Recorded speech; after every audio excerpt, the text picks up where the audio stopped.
નવી દિલ્હીમાં બ્રિક્સ દેશોના રાષ્ટ્રીય સુરક્ષા સલાહકારોની બેઠકનો પ્રથમ દિવસ સંપન્ન. રાષ્ટ્રીય સુરક્ષા સલાહકાર અજીત ડોભાલની અધ્યક્ષતામાં યોજાયેલ બેઠકમાં સુરક્ષા પડકારોના બદલાતા સ્વરૂપ અને નવી ટેકનોલોજીની ભૂમિકા વિશે થઈ ચર્ચા. બ્રિક્સ મંચ પર ભારત બ્રાઝિલ સંબંધોની પણ કરાઈ સમીક્ષા.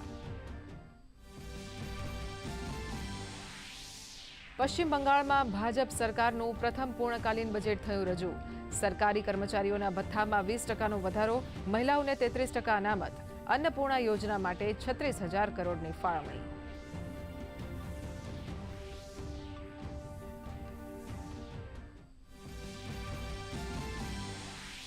શિવસેનાના યુબીટીના 6 બળવાખોર સાંસદ શિંદે જૂથના નેતૃત્વવાળી શિવસેનામાં થયા સામેલ.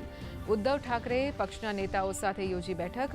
પોતે ક્યારેય કોઈપણ ઓપરેશન અધૂરું નહીં છોડતા હોવાનું જણાવતા એકનાથ શિંદે.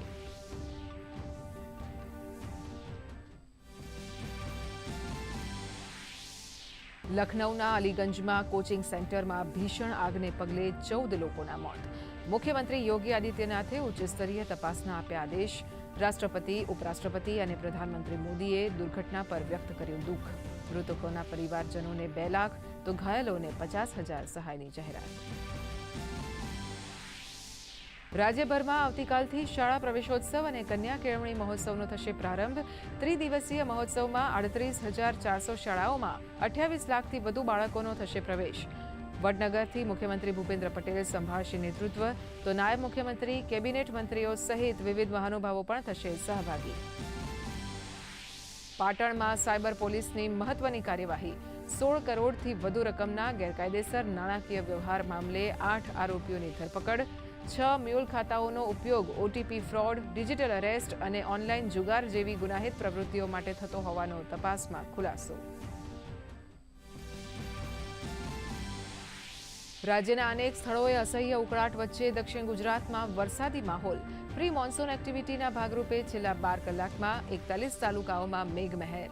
ભાવનગરમાં નોંધાયો સૌથી વધુ 1.85 ઇંચ વરસાદ, તો અનેક વિસ્તારો પાણીમાં ગરકાવ.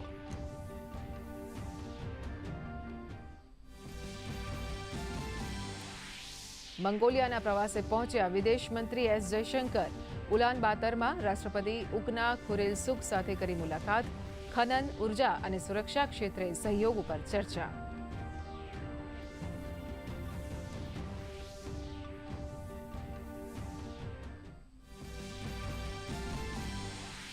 બ્રિટનના રાજકારણમાં ગરમાવો. પાર્ટીમાં વધતા તણાવ અને અસંતોષને પગલે પ્રધાનમંત્રી કીર સ્ટાર્મરે આપ્યું રાજીનામું.